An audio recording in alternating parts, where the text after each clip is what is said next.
नमस्कार दोस्तों। देखिए साथियों, आज साइकोलॉजी का पेपर है अपना, जैसा कि आपको कम्युनिटी टैब में बताया गया था। तो आप वेट कर रहे हैं, मेरे को लगता है 8 बजने को हैं। और ये साथियों वीडियो है, आज भी मैं उसी प्रकार से पेपर को अपलोड करूंगा जैसे पहले करते आए हैं। कुछ विद्यार्थियों के कमेंट आ रहे हैं कि सर साथ साथ में इनके आंसर भी आप बताते चले आए। देखिए, जहाँ तक मेरा मानना है, विद्यार्थी के सामने प्रश्न होना चाहिए और एक होनी चाहिए उसके पास में कॉपी। अगर पेपर वाली वास्तव में आप फीलिंग लेना चाहते हैं साथियों, तो आपके पास में कॉपी और पेन है अवश्य ही होना चाहिए। जब भी आप वीडियो को देखते हैं, प्रश्न को आराम से देखें, वीडियो को वहीं पर रोकें, फ्यूज कर लें, यह रुकता है आराम से रुक जाएगा। और प्रश्न के बारीक प्रत्येक शब्द को बारीकी से आप पढ़ें और फिर ऑप्शनों को पढ़ें, फिर उसका आंसर अपनी कॉपी में लिखें। और जो ही किसी विद्यार्थी का साथियों कमेंट बॉक्स में कमेंट आएगा, वहां पर आंसर की प्रस्तुति कर दी जाएगी। और उस कमेंट को हमेशा साथियों मैं पिन करता हूं, जिस छात्र के कमेंट के नीचे आंसर की प्रेषित की जाती है। तो वहां से आप आराम से देख सकते हैं, फिर मिलान कीजिएगा। तो ये तो है एक पेपर वाली फीलिंग। नहीं तो फिर साथ साथ में इनको मैं पढ़ता रहूँगा और जो ऑप्शन है उन पर टिक लगा दिया। इससे ज़्यादा बेहतर यही रहेगा कि साथियों आप साथ साथ में अपनी कॉपी पेन रखें, उसमें करें इसको। बाकी और देखते हैं आज किस प्रकार के आपके कमेंट आते हैं, उसी आधार पर आगे के पेपर अपन करेंगे। पहला प्रश्न है साथियों, किसी बालक द्वारा अर्जित ज्ञान पर पूर्ण अधिकार होने का प्रमाण यह है कि इन ऑप्शनों को आपको ध्यानपूर्वक पढ़ना है और इसमें से चूजे कीजिए एक। दूसरा प्रश्न रहेगा साथियों, बालकों की शैक्षिक उपलब्धि को निम्न में से कौन सा अशैक्षिक कारक सर्वाधिक प्रभावित करता है। बालकों की शैक्षिक उपलब्धि यानी शिक्षा से जुड़ी हुई उपलब्धि को इनमें से कौन सा अशैक्षिक कारक जो शिक्षा से जुड़ा हुआ नहीं है वो सर्वाधिक प्रभावित करता है। अब देखिए, थोड़ा बहुत मैंने क्लियर कर दिया, इसको आराम से आपके समझ में आ जाएगा। स्वाध्याय की साथियों, स्वाध्याय का मतलब होता है जो स्वयं पढ़ता है, स्वयं अध्ययन करता है। तो इन शब्दों को आप जब समझ जाएंगे तो इसका उत्तर आराम से आ जाएगा। तीसरा प्रश्न है, किसी क्रिया को बार बार दोहराने से उसका संबंध दृढ़ हो जाता है। थॉर्नडाइक के किस नियम पर आधारित है। ये देखिए, मैंने आपको बताया था बार बार दोहराने से। अब कौन सा है इसमें से देखिए, तत्परता है, प्रभाव है, अभ्यास है। चौथा प्रश्न रहेगा, एक बालक ने एक बिल्ली को डंडे से मारकर भगा दिया। अब जब भी बिल्ली बालक को देखती है तो तुरंत भाग जाती है। बिल्ली की यह सीखने की क्रिया किस प्रकार की है। अब बेचारी को वो बालक उसके सामने आता है, चाहे भले ही उसके हाथ में डंडा ना हो, लेकिन तुरंत भाग जाती है वहां से। क्यों? तो इसका जवाब आपको देना है यहां से।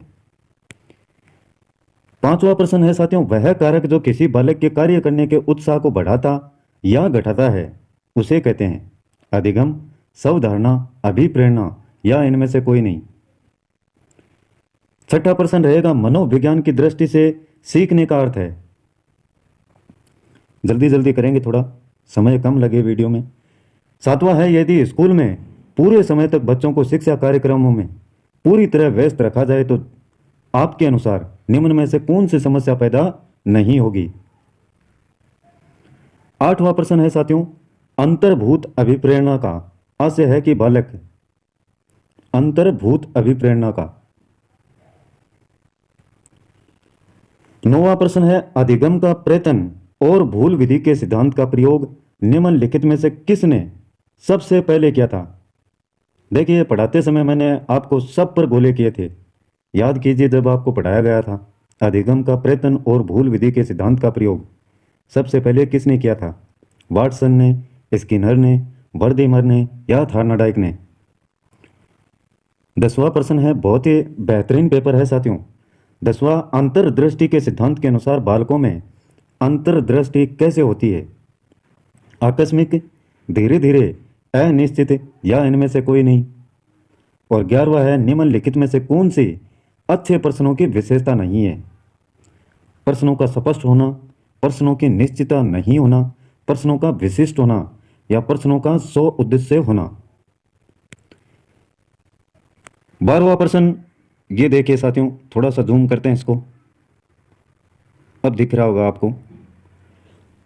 बालकों में अधिगम के विकास में निम्न में से सबसे महत्वपूर्ण क्या है? और 13वां प्रश्न है आपका, स्किनर द्वारा प्रतिपादित पुनर्बलन सिद्धांत की विचारधारा यह है कि। ऑप्शन आप स्वयं देखते रहें साथियों, जिससे वीडियो में टाइम बहुत ही कम लगे। 14वां है, नैतिक मूल्यों के प्रति अध्यापक का क्या दृष्टिकोण होना चाहिए? नैतिक मूल्यों के प्रति किसका? अध्यापक का दृष्टिकोण, उसका नजरिया किस प्रकार का होना चाहिए? 15वां प्रश्न है, अगर मेरे पास में साथियों समय होता तो प्रत्येक प्रश्न को क्लियर कर देता है यहीं पर, लेकिन आपके पास में भी समय नहीं है। एक आधे पेपर से क्या होगा साथियों? फिर मैं चाहता हूं कम से कम 15-20 पेपर आपके हो जाएं, तो कुछ तो फायदा हो आपको। तो थोड़ा सा अभ्यास, थोड़ी सी मेहनत आप स्वयं कीजिए साथियों। 15वां, कक्षा कक्ष में प्रयोग की जाने वाली छात्र केंद्रित शिक्षण विधियों में प्राय शिक्षक की भूमिका रहती है। 16वां प्रश्न है, तिरस्कृत बालक की समस्या का प्रमुख कारण क्या होता है? तिरस्कृत बालक है वो बालक है जिसकी कोई भी बातें हैं नहीं मानी जाए, इस प्रकार का बालक। तो इनमें से देखिए आप। 17वां प्रश्न आपका रहेगा, विशिष्ट बालकों के लिए पूर्व पृथकीकरण शिक्षा व्यवस्था के लिए प्रमुख उपाय है। और 18वां प्रश्न, किसी बालक में मानसिक विकास का परिणाम होता है। मानसिक विकास का।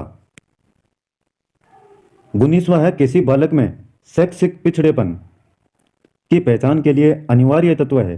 देखिए यही दो शब्द हैं, शैक्षिक जो शिक्षा में पिछड़ा है, यानी बैक है, पीछे चल रहा है औरों की अपेक्षा, और इसमें अनिवार्य जो तत्व है वो देखना आपको।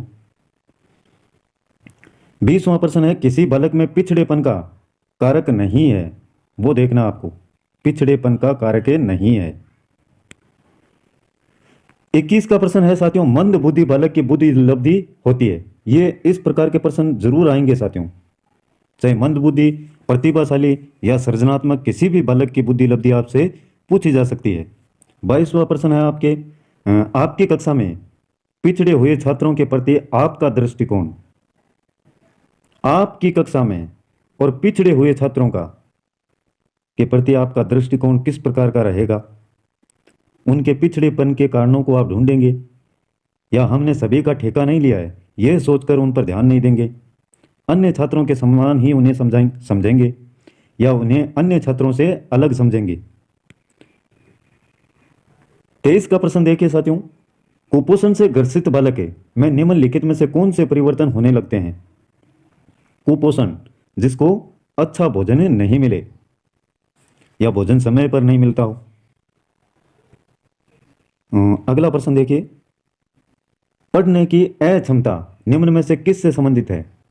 अफेजिया, डिसलेक्सिया से, डिस्प्रेक्सिया से, अप्रेक्सिया से। और 25 का है, निम्न में से एक प्रतिभाशाली बालक की विशेषता क्या है? 26 का प्रश्न, शिक्षा में सुधार के लिए एक शिक्षक को सुधार हेतु निम्न में से क्या उपाय करने चाहिए? शिक्षक की बात हो रही है देखिए, शिक्षा में सुधार के लिए। और 27 का प्रश्न है, शोरगुल बहुत ज़्यादा हो रहा है साथियों आसपास में, जो पतंगों का अब माहौल चल रहा है, छोटे बच्चे हैं वो तो मानते नहीं हैं। 27 का है, निम्नलिखित में से किस माध्यम द्वारा बालक अच्छे आदर्श कैसे सीख सकते हैं? 28 का प्रश्न है, कक्षा कक्ष में सफल शिक्षण हेतु एक शिक्षक को कक्षा का वातावरण कैसा रखना चाहिए? शांत, भय मुक्त, उल्लासपूर्ण या नीरस? और 29 का और 30 का प्रश्न देखिए, 29 का है, संवेग व्यक्ति की उत्तेजित या तीव्र अवस्था है, निम्न में से यह किसका कथन है? और 30 का प्रश्न रहेगा, आधुनिक बुद्धि परीक्षणों में सर्वाधिक मापन किया जाता है। तो ये 30 महत्वपूर्ण प्रश्न हैं साथियों साइकोलॉजी के, देखिएगा अच्छे से और कमेंट में ये भी लिखिएगा आपके 30 में से कितने सही होते हैं। और ये पेपर या वीडियो पसंद आए तो साथियों वीडियो को लाइक ज़रूर कीजिएगा, अपने मित्रों के साथ में शेयर करें, जिससे आपके इस प्यारे से चैनल की बढ़ोतरी हो सके। और मेहनत में किसी प्रकार की कमी रहती है तो वो भी आप बता सकते हैं। आज के लिए बस इतना ही साथियों। कल फिर मिलते हैं एक नए वीडियो, नए टॉपिक और नई जानकारी के साथ में। तब तक के लिए जय हिंद, जय भारत।